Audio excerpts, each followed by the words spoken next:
サンは弟の学費とがんを患う母の治療費を稼ぐため、ギャングの下で借金の取り立てをしていた。容赦のないやり方で仕事をこなしていたのも、全ては家族を守るためだった。さらに恋人サニーの俳優になる夢まで支えようとするサンには、どうしても多額の金が必要だった。しかしサンが取り立てた相手が逆上し、最愛の弟はその刃に倒れた。さらに母の治療のために貯めていた金までサニーに持ち逃げされ、本人はそのまま姿を消した。母も治療の途中で命を落とす。全ては自分がしてきたことへの報いであり、その因果が家族に返ってきたのだと思い込んだサンは、2人を失った後、配達員として働きながらただ黙々と堅実な毎日を送るようになった。その頃サニーはすでにトップスターへと上り詰めていた。サンはスカウトされたものの興味を示さなかった。ある日サニーの会話からサンは弟の死に隠された真実を知る。かつてサンに借金を取り立てられた男は復讐のために彼の住所を突き止めていた。だが部屋を訪れた時、そこにいたのはサニーだけだった。サンが弟と一緒に外へ出たばかりだと教えた上、弟を刺すよう男をそそのかしたのもサニーだったのだ。これまでサンは家族を失ったのは全て自分の罪への報いだと思い続けてきたが、この瞬間その苦しみは激しい怒りへと変わり、サンはサニーへの復讐を固く誓った。皆さんこんにちは。イエールホリックのムーニンです。ネタバレを含むのでご注意を。では早速始めましょう。気持ちを落ち着かせようと屋上へ上がったサンは、そこで一人の見知らぬ男と出会う。母を亡くして以来タバコをやめていたサンだったが、その日ばかりは無性に吸いたくなり、一本分けてほしいとタバコを吸っている男に声をかける。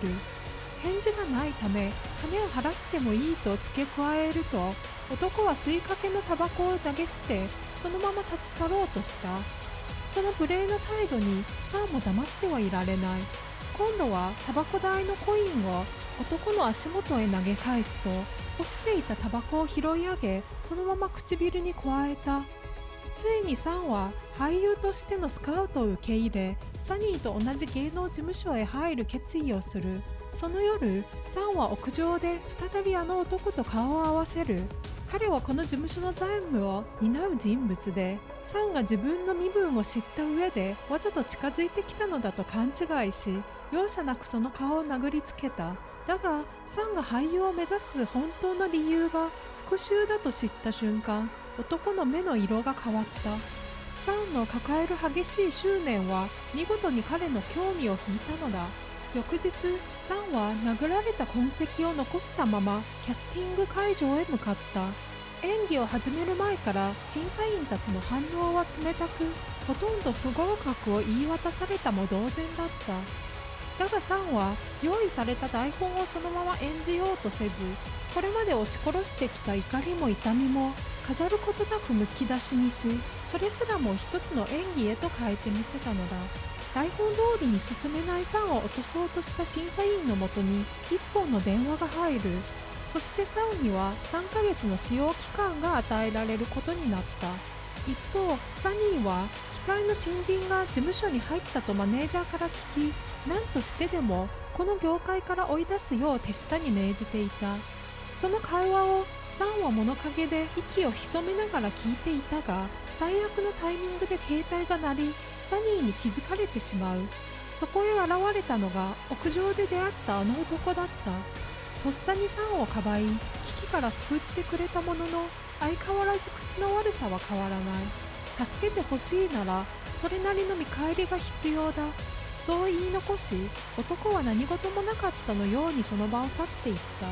翌日、サンはマネージャーに連れられてプロフィール写真撮影に臨むが、3ヶ月の使用期間中の新人には用意できないと断られてしまう。業界一のカメラマンであるパーキンに撮影を依頼するため、アポなしで彼の家へ直行した。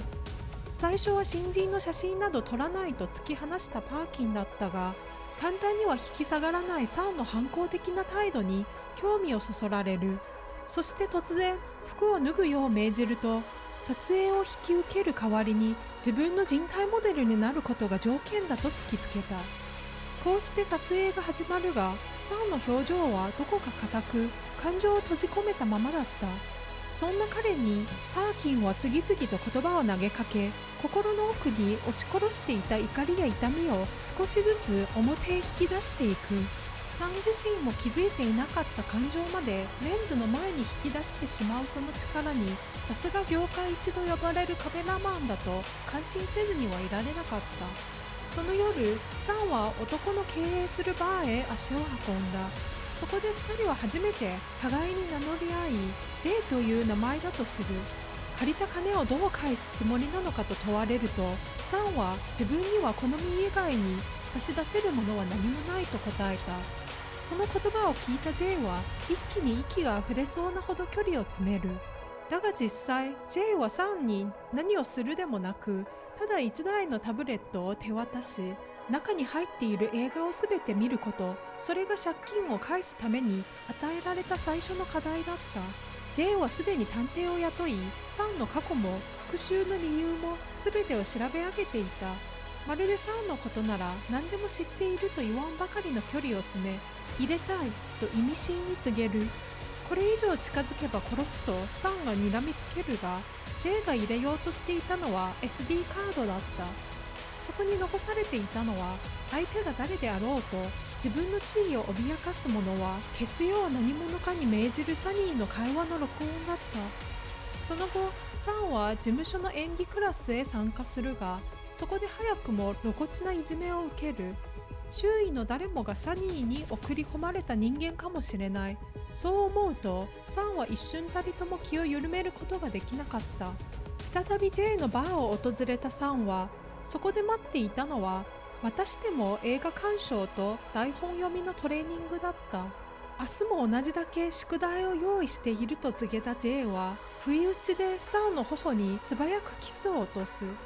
あまりにも突然のことにサンは目を見開いたが、何も言わず動揺を押し隠すように再び課題へ没頭した。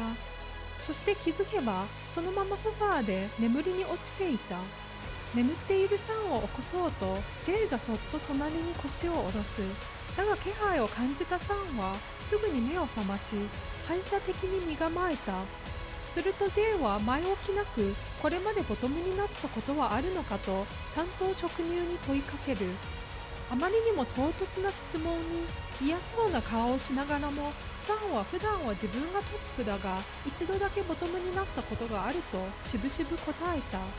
そして再び演技クラスへ向かったサンは、今度は目をつけられボクシングの相手として舞台に立たされる。全身をボロボロにされてしまった。そんなサンを見た他のメンバーたちは気分転換をさせようと彼を夜のクラブへ誘ったが、足を踏み入れるとそこでは権力を盾にした男たちが若いアイドルたちをまるでおもちゃのようにもてあそんでいた。サンが命令に従うことを拒むと、男は銃を取り出し無理やりひざまずかせて奉仕を強要する。